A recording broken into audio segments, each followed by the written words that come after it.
सभी को राधे राधे। श्रीमद् भागवत गीता जी के प्रसिद्ध अनमोल वचन।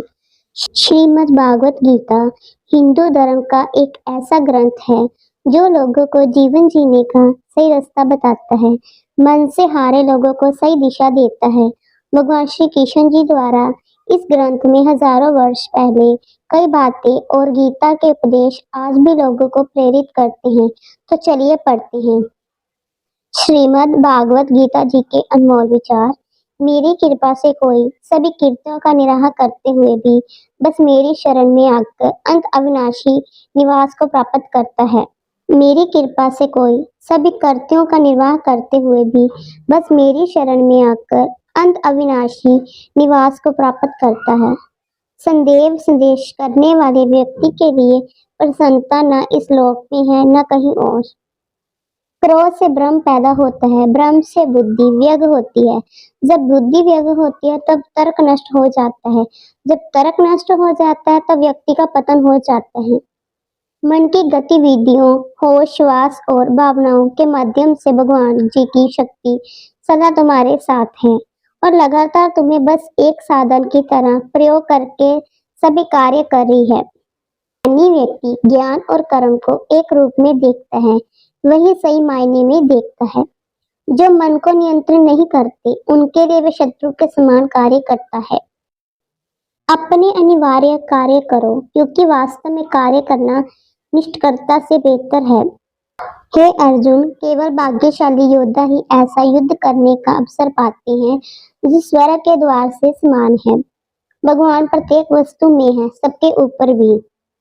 बुद्धिमान व्यक्ति कामुक सुख से आनंद नहीं लेता। आपके सर्वलौकिक रूप का मुझे न प्रारंभ है, न मध्यम है, न अंत दिखाई दे रहा है। जो कार्य में निष्कर्ता और निष्क्रियता में कार्य देखता है, वह एक बुद्धिमान व्यक्ति है। मैं धरती की मधुर सुगंध हूँ, मैं अग्नि की ऊष्मा हूँ, सभी जीवित प्राणियों का जीवन और सन्यासियों का आत्म संयम हूँ। तुम उसके लिए शोक करते हो जो शोक करने के योग्य नहीं, और फिर भी ज्ञान की बातें करते हो। कभी ऐसा समय नहीं था जब तुम या यह राजा महाराजा अस्तित्व में नहीं थे, ना ही भविष्य में कभी ऐसा होगा कि हमारा अस्तित्व समाप्त हो जाएगा। कर्म मुझे बांधता नहीं, क्योंकि मुझे कर्म के प्रतिफल की इच्छा नहीं। हे अर्जुन, हम दोनों ने कई जन्म लिए, मुझे याद है लेकिन तुम्हें नहीं। वह जो वास्तविकता में मेरे उत्कर्ष जन्म और गतिविधियों को समझता है, वह शरीर त्यागने के बाद जन्म नहीं लेता और मेरे धाम को प्राप्त होता है। अपने परम भक्तों जो हमेशा मेरा स्मरण या एकचित मन से मेरा पूजन करते हैं, मैं व्यक्तिगत रूप से उनके कल्याण का उत्तरदायित्व ले लेता हूँ। कर्म योग वास्तव में एक परम रहस्य है। कर्म उसे नहीं बांधता जिसे काम का त्याग कर दिया है। बुद्धिमान व्यक्ति को समाज कल्याण के लिए बिना अस्तित्व के काम करना चाहिए। जो व्यक्ति आध्यात्मिक जागरूकता के शिखर तक पहुंच चुके हैं, उनका मार्ग है निस्वार्थ कर्म। जो भगवान जी के साथ संयोगित हो चुके हैं, उनका मार्ग है स्थिरता और शांति। मैं इस तख्त का रचिता हूँ, लेकिन सभी को ये ज्ञात होना चाहिए कि मैं कुछ नहीं करता और मैं अंत हूँ। जो सभी इच्छाएं त्याग देता है और मैं और मेरे की लालसा और भावना से मुक्त हो जाता है, उससे शांति प्राप्त होती है। मेरे लिए ना कोई गणित है और ना ही किंतु। जो व्यक्ति भक्ति के साथ मेरी पूजा करते हैं, वो मेरे साथ है और मैं भी उनके साथ। जो इस लोक में अपने काम की सफलता की कामना रखते हैं, वे देवताओं का पूजन करें। मैं ऊष्मा देता हूँ, मैं वर्षा करता हूँ, मैं रोकता भी हूँ, मैं अमरत्व हूँ और मृत्यु भी। बुरे कर्म करने वाले सबसे नीचे व्यक्ति जो राक्षसी प्रवृत्तियों से जुड़े होते हैं, जिनकी बुद्धि माया ना हर ली है, वो मेरी पूजा या मुझसे पाने का प्रयास नहीं करते। जो कोई भी जिस किसी भी देवता की पूजा विश्वास के साथ करने की इच्छा रखता है, मैं उसका विश्वास उसी देवता में ढूंढ कर देता हूँ। हे अर्जुन, मैं भूत, वर्तमान और भविष्य के सभी प्राणियों को जानता हूँ, किंतु वास्तविकता में कोई मुझे नहीं जानता। स्वर्ग प्राप्त करने और वहां कई वर्षों तक वास करने के पश्चात एक असफल योगी का पुण्य एक पवित्र और समृद्धि कुटुंब में जन्म होता है। केवल मन ही किसी का मित्र और शत्रु होता है। मैं सभी प्राणियों के हृदय में विद्यमान हूँ। मैं कुछ भी नहीं, चेतन या अचेतन, जो मेरा बिना अस्तित्व में रह सकता हूँ। मैं जो मृत्यु के समय मुझे स्मरण करते हुए अपना शरीर त्यागता है, वह मेरे धाम को प्राप्त होता है। इसमें कोई संशय नहीं है। वे जो इस ज्ञान में विश्वास नहीं रखते, मुझे प्राप्त किए बिना जन्म मृत्यु के चक्कर का अनुगमन करते हैं। मन अशांत है, उसे नियंत्रण करना कठिन है, लेकिन अभ्यास से इसे वश में किया जा सकता है। लोग आपके अपमान के बारे में हमेशा बात करेंगे। सम्मानित व्यक्ति के लिए अपमान मृत्यु से भी बदतर है। प्रबुद्धि व्यक्ति के लिए गंदगी का ढेर, पत्थर और सोना सभी समान है। निर्माण केवल पहले से मौजूद चीजों को प्रक्षेपण है। व्यक्ति जो चाहे बन सकता है यदि विश्वास के साथ इच्छित वस्तुओं पर लगाकर चिंतन करे। उस, उससे मत डरो जो वास्तविक नहीं है, ना कभी था, ना कभी होगा। जो वास्तविक है वो हमेशा था और उससे कभी नष्ट नहीं किया जा सकता। ज्ञानी व्यक्ति को कर्म के प्रतिफल की अपेक्षा कर रहे हैं। अज्ञानी व्यक्ति के दिमाग को अस्थिर नहीं करना चाहिए। हर व्यक्ति का विश्वास उसके प्रकृति के अनुसार होता है। जन्म लेने वाले के लिए मृत्यु उतनी ही निश्चित है जितना कि मृत्यु होने वाले के लिए जन्म लेना। इसलिए जो परिवार है उस पर शोक मत करो।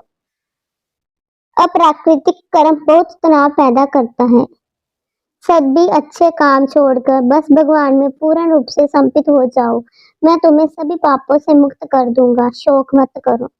किसी और का काम पूर्णता से करने से कहीं अच्छा है कि अपना काम करें, भले ही उसे अपूर्णता से करना पड़े। मैं उन्हें ज्ञान देता हूँ जो सदा मुझसे जुड़े रहते हैं और जो मुझसे प्रेम करते हैं।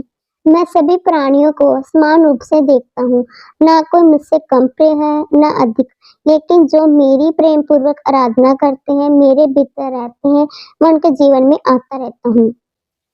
युद्ध भूमि में अर्जुन जी श्री कृष्ण जी से कहते हैं, हे बड़े शौक की बात है कि हम बड़ा भारी पाप करने का निश्चय कर बैठे हैं। राज और सुख के लोभ में अपने स्वजनों का नाश करने को तैयार हैं। श्री कृष्ण जी कहते हैं, हे अर्जुन, विषम परिस्थितियों का कार्यता प्राप्त करना श्रेष्ठ मनुष्य के आचरण के विपरीत है। ना तो स्वर्ग की प्राप्ति होती है, ना ही कीर्ति प्रदान होती है। हे अर्जुन, तुम ज्ञानियों की तरह बात करते हो, लेकिन जिनके लिए शौक नहीं करना चाहिए उनके लिए शौक करते हो।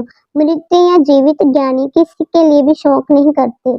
जैसे इसी जन्म में जीवात्मा बाल, युवा और वृद्ध शरीर को प्राप्त करती है, वैसे जीवात्मा मरने के बाद नया शरीर प्राप्त करती है। इसलिए वीर पुरुष को मृत्यु से नहीं घबराना चाहिए। ना ये शरीर तुम्हारा है और ना तुम शरीर की हो। ये अग्नि, जल, वायु, पृथ्वी, आकाश से मिलकर बना है, इसी में मिल जाएगा। परंतु आत्मा शिखर है, फिर तुम क्या हो? आत्मा अमर अजर है। जो लोग इस आत्मा को मारने वाले या मरने वाले मानते हैं, दोनों ही ना समझ हैं। आत्मा ना किसी को मारती है और ना ही किसी के द्वारा मारी जा सकती। आत्मा ना कभी जन्म लेती है और ना ही मरती है। शरीर का नाश होने पर भी इसका नाश नहीं होता। तुम अपने आप को भगवान को अर्पित करो, यही सबसे उत्तम सहारा है। जो इसके सहारे को जानता है वह भय, चिंता, शौक से सर्वदा मुक्त रहता है। जैसे मनुष्य अपने पुराने वस्त्रों को उतारकर दूसरे नए वस्त्र धारण करता है, वैसे जीव मृत्यु के बाद अपने पुराने शरीर को त्याग कर नया शरीर प्राप्त करता है।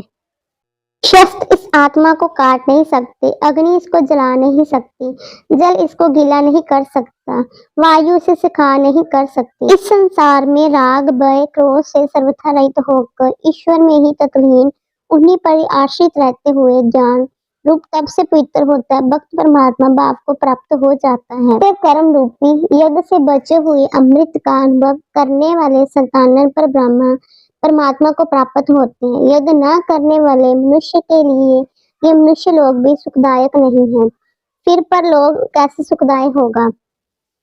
अर्जुन बोले, हे परमेश्वर, आप इस चराचर जगत के पिता, आप ही पूजनीय और आप ही गुरुओं के महान गुरु हैं।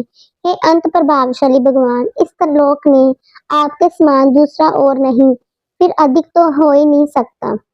किशन जी कहते हैं, पहले मैंने इस अविनाशी योग को सूर्य से कहा था, सूर्य ने अपने पुत्र वैश्व मनु से कहा था और मनु ने अपने पुत्र राजा इक्ष्वासिक से कहा था। यह निश्चित है कि कोई भी मनुष्य किसी भी समय में बिना कर्म किए हुए क्षण मात्र भी नहीं रह सकता। मनुष्य जीव समुदायों को प्रकृति द्वारा कर्म करने पर बाध्य किया जाता है। ईश्वर जी अजन्मा और अविनाशी स्वरूप होते हुए भी, संपूर्ण प्राणियों के भगवान होते हुए भी, दूसरों के कल्याण के लिए अपनी प्रकृति को अधीन करके अपनी जोग माया से इस संसार में प्रकट होते हैं। हे अर्जुन, सभी धर्मों को त्याग कर, हर आश्रय को त्याग कर केवल मेरी शरण में आओ। मैं श्री कृष्ण जी तुम्हें सभी पापों से मुक्ति दिला दूंगा, इसलिए शोक मत करो। अर्जुन बोले, हे कृष्ण, यह देव है सुखे, मैंने आपकी महिमा और आपके स्वरूप को न जानते हुए भी मेरा सुख है। ऐसा मानकर प्रमाद से अथवा प्रेम से हटकर पूर्व जो कुछ भी कहा उसके लिए मैं क्षमा प्रार्थी हूँ। गुण और कर्मों के विभाग से चित्रवान्य मेरे द्वारा रचा गया है, मैं उसका करता हूँ। तुम मुझे अकर्ता और अविनाशी जानो।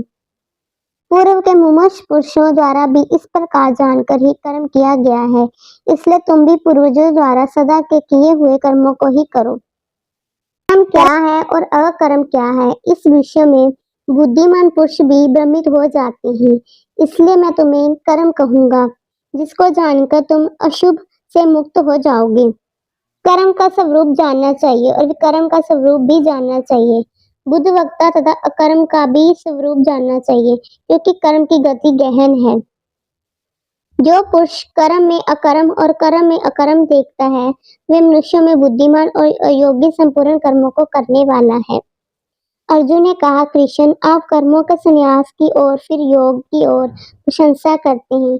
इन दोनों में एक जो निश्चय पूर्वक शीर्षक है, उनके मेरे लिए कहिए।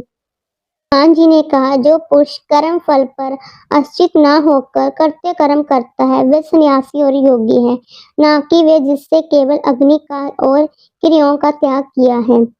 श्री भगवान बोले, हे महाब्रह्मो अर्जुन, मेरे परम वचनों को तुम फिर सुनो, जिससे मैं तुम्हारे हित की कामना से कहूंगा, क्योंकि तुम मेरे में अत्यंत प्रेम रखते हो।